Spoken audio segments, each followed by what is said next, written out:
Good morning students. हमारे आसपास में बहुत different types of living organism present हैं और इसलिए हमारा बायोलॉजी का ये डाइवर्सिटी इन लिविंग ऑर्गेनिजम्स जो चैप्टर है वो उन लोगों के बारे में पढ़ाने के लिए बताने के लिए बनाया गया है। तो चलिए हम लोग देखते हैं कि डाइवर्सिटी इन लिविंग ऑर्गेनिजम्स हम लोग को क्यों पढ़ना चाहिए, ऐसा क्या वजह है। तो सबसे पहला है हमारे पास कि हम लोग के आसपास में बहुत सारे ऐसे लिविंग ऑर्गेनिजम्स हैं जो काफी बड़े हैं, जैसे कि रेडवुड ट्री जो है वो बहुत बड़े हैं, लेकिन कुछ हमारे पास ऐसे प्लांट्स भी प्रेजेंट है जो कि काफी छोटे हैं। कुछ हमारे पास एनिमल्स में भी बहुत बड़े एनिमल्स, जैसे कि जो हमारे एसियाटिक एलिफेंट्स हैं, या फिर अगर हम लोग छोटे की बात करें तो बहुत सारे इंसेक्ट हमारे आसपास में हैं, या फिर पेस्ट वगैरह है जो कि काफी छोटे हैं। तो इन सबों के बारे में जानना ही रीजन है हमारा diversity in living organisms chapter.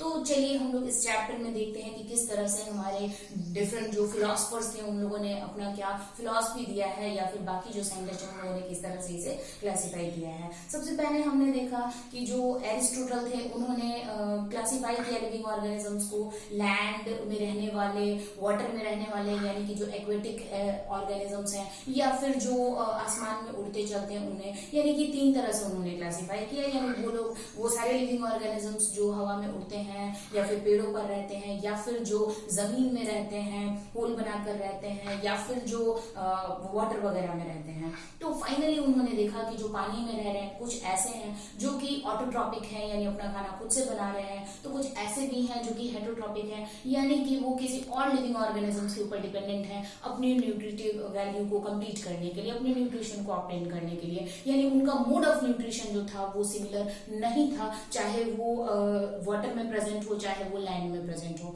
तो फिर फाइनली उस जो डिवीजन था यानी क्लासिफिकेशन ऑफ लिविंग ऑर्गेनिजम्स था उसको हमने नहीं माना। फाइनली विटकर ने 5 किंगडम क्लासिफिकेशन को प्रपोज किया हमारे सामने और हम आज भी उसे ही मानते हैं। तो देखा जाए कि इस क्लासिफिकेशन का मोड क्या था। लिविंग ऑर्गेनिजम्स यानी जो ग्रोथ करते हैं, जो रिप्रोड्यूस करते हैं, और उनका जो वो मोड ऑफ न्यूट्रिशन उनमें होता है। तो इस तरह हम लोग देखते हैं कि हमारे पास जो लिविंग ऑर्गेनिजम्स है उनको किस तरह से हमने 5 किंगडम्स में क्लासिफाई किया है। सबसे पहले जो हमारे पास लिविंग ऑर्गेनिजम्स हैं वो कुछ ऐसे हैं जो कि यूनिसेलुलर हैं, कुछ जो है वो मल्टीसेलुलर्स हैं, कुछ ऐसे हैं जो कि अपना खाना खुद से बनाते हैं, कुछ ऐसे हैं जो अपना खाना खुद से नहीं बना सकते हैं, और कुछ ऐसे हैं जो कि पैरासाइटिक फॉर्म में हैं। तो चलिए हम लोग क्लासिफिकेशन को देखते हैं किस तरह से 5 किंगडम क्लासिफिकेशन है।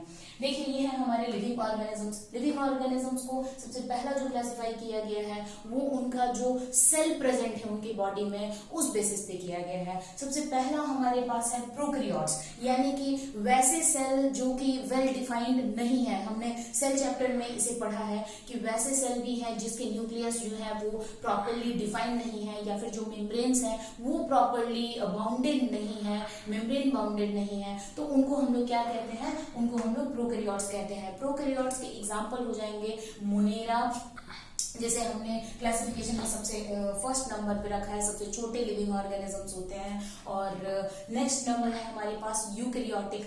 यूकैरियोटिक्स दो तरह के होंगे, या तो मल्टीसेलुलर होंगे या फिर यूनिसेलुलर होंगे।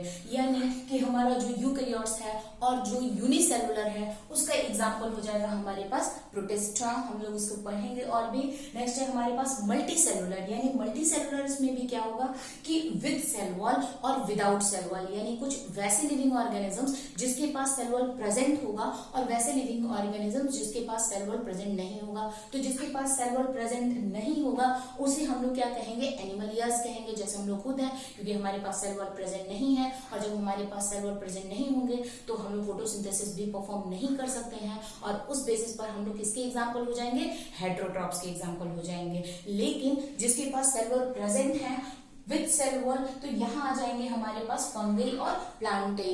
फंगी और प्लांटे में रीजन क्या है कि जिसके पास सेल वॉल है लेकिन अगर क्लोरोफिल प्रेजेंट नहीं होगा तो वो लोग फोटोसिंथेसिस रिएक्शन परफॉर्म नहीं कर पाएंगे, और तब वो लोग कैसे हो जाएंगे, पैरासाइटिक हो जाएंगे या फिर सेप्रोफाइटिक हो जाएंगे। तो हमारे जो फंगी हैं वो जनरली कैसे हैं, या तो पैरासाइटिक हैं यानी कि किसी होस्ट के ऊपर डिपेंडेंट है, या फिर वो लोग कैसे हैं, सेप्रोफाइटिक है, यानी सड़े गले चीजों को खा करके अपना न्यूट्रिटिव वैल्यू जो है यानी कि न्यूट्रिशन जो है वो अपना कंप्लीट करते हैं। नेक्स्ट है हमारे पास परफॉर्म फोटोसिंथेसिस, यानी इनके पास क्लोरोफिल भी है और सेल वॉल भी है। और ये लोग कैसे हैं, मल्टी सेलुलर लिविंग ऑर्गेनिजम्स हैं, यानी ये लोग अपना खाना खुद से बना सकते हैं। तो इस तरह से एक बार फिर से हम लोग रिकॉल करते हैं, हमने क्या पढ़ा, 5 किंगडम क्लासिफिकेशन में हमने पढ़ा कि सबसे पहले यूनिसेलुलर की बात की जाए तो 2 पार्ट्स में डिवाइड होगा, जिसके पास डिफाइंड सेल न्यूक्लियस है और जिसके पास डिफाइंड न्यूक्लियस नहीं है। तो जिसके पास defined well defined nucleus present नहीं है, जिसके ऑर्गेनेल्स मेम्ब्रेन बाउंडेड नहीं है, वो क्या हो जाएंगे, वो हो जाएंगे प्रोकैरियोटिक। और प्रोकैरियोटिक का एग्जांपल है मोनेरा। और जिसके पास वेल डिफाइंड न्यूक्लियस है तो वो भी फिर से 2 पार्ट्स में डिवाइड होंगे, यानी कि या तो यूनिसेलुलर है या फिर मल्टी सेलुलर है। तो यूनिसेलुलर का एग्जांपल हो जाएगा हमारे पास प्रोटिस्टा, यानी कि ये यूकैरियोट्स तो है लेकिन यूनिसेलुलर है, तो ये हो जाएंगे हमारे प्रोटिस्टा। और मल्टी सेलुलर्स 2 तरह के होंगे, फिर से कैसे 2 तरह के होंगे, या तो उनके पास सेल वॉल होगा या फिर उनके पास सेल वॉल नहीं होगा। तो अगर उनके पास सेल वॉल नहीं होगा तो वो हो जाएंगे हमारे एनिमलियाज के एग्जांपल। और अगर उनके पास सेल वॉल होगा तो फिर 2 बातें हो सकती हैं, या तो वो फोटोसिंथेसिस परफॉर्म करेंगे या फिर नहीं करेंगे। अगर उनके पास क्लोरोफिल है तो फोटोसिंथेसिस परफॉर्म करेंगे, और अगर नहीं है तो फोटोसिंथेसिस परफॉर्म नहीं करेंगे। तो नहीं करेंगे तो फंगल, और अगर फोटोसिंथेसिस परफॉर्म करेंगे तो प्लांट।